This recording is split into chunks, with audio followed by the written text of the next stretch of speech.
Nisa dari kelas E Pagi Manajemen semester 2. Saya di sini untuk menyelesaikan tugas yaitu soal pra-UAS dari mata kuliah Ekonomi Makro.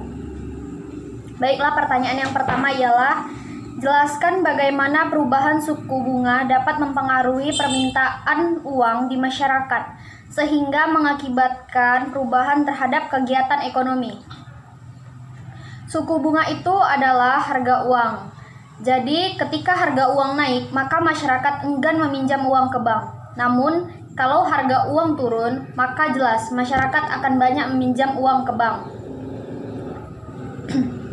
Pertanyaan yang nomor 2 ialah, jelaskan menurut pendapat Anda, apa perbedaan kebijakan tarif barir dengan kebijakan non-tarif barir?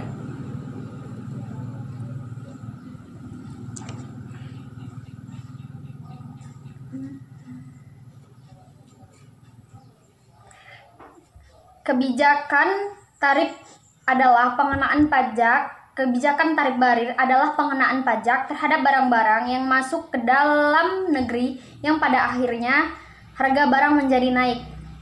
Sedangkan kebijakan non-tarif atau kuota adalah pembatasan jumlah barang yang masuk sehingga barang berkurang dengan harga barang yang naik.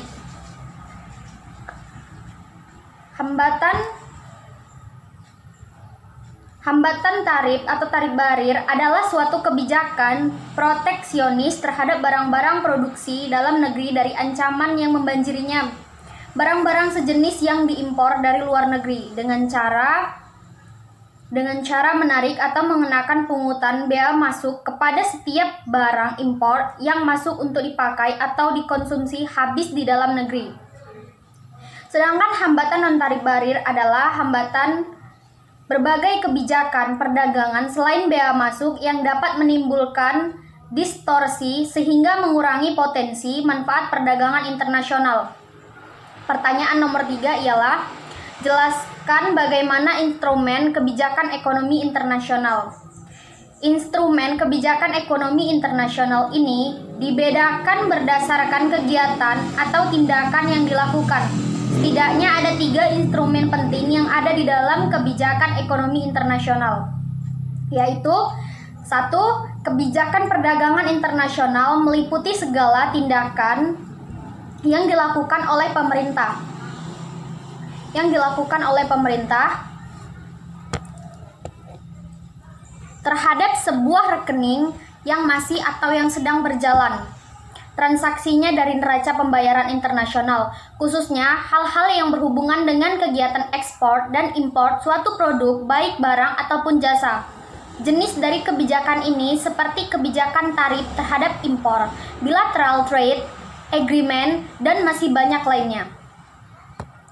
2. Kebijakan pembayaran internasional. Kebijakan pembayaran internasional ini mencakup beberapa hal mengenai kebijakan pemerintah terhadap rekening modal dalam neraca pembayaran internasional, tepatnya pada pengawasan terhadap pembayaran internasional. Contoh dari kebijakan ini seperti pengawasan yang dilakukan oleh pemerintah terhadap lalu lintas devisa atau pengawasan terhadap lalu lintas modal jangka panjang. 3. Kebijakan bantuan luar negeri. Kebijakan bantuan luar negeri merupakan sebuah tindakan atau kebijakan yang dilakukan oleh pemerintah yang berhubungan dengan bantuan, pinjaman, dan lainnya. Bantuan itu berupa bantuan dengan tujuan untuk membantu rehabilitasi serta pembangunan dan bantuan militer kepada negara lain. Baik, pertanyaan nomor 4. Jelaskan menurut pendapat Anda apa yang dimaksud dengan perekonomian terbuka. Perekonomian terbuka adalah perekonomian suatu negara yang terlibat luas dalam perdagangan antar negara. Pertanyaan nomor 5. Jelaskan menurut pendapat Anda apa yang menjadi faktor penghambat dalam proses pembangunan. Pembangunan ekonomi adalah sebagai suatu perubahan secara terus-menerus yang di dalamnya itu mengandung unsur-unsur kekuatan sendiri untuk investasi baru, hukum pada dasarnya merupakan ketentuan. Faktor-faktor penghambat pembangunan ialah pengangguran, 2. Produktivitas rendah, 3. Jumlah pendapatan per kapita rendah, 4. Hasrat berinvestasi rendah, 5. Distribusi pendapatan semakin tidak merata komposisinya, 6. Dapat menimbulkan urbanisasi, 7. Kemampuan ekspor menurun, timbul keinginan untuk impor. Baiklah, ini saja. Terima kasih. Assalamualaikum warahmatullahi wabarakatuh.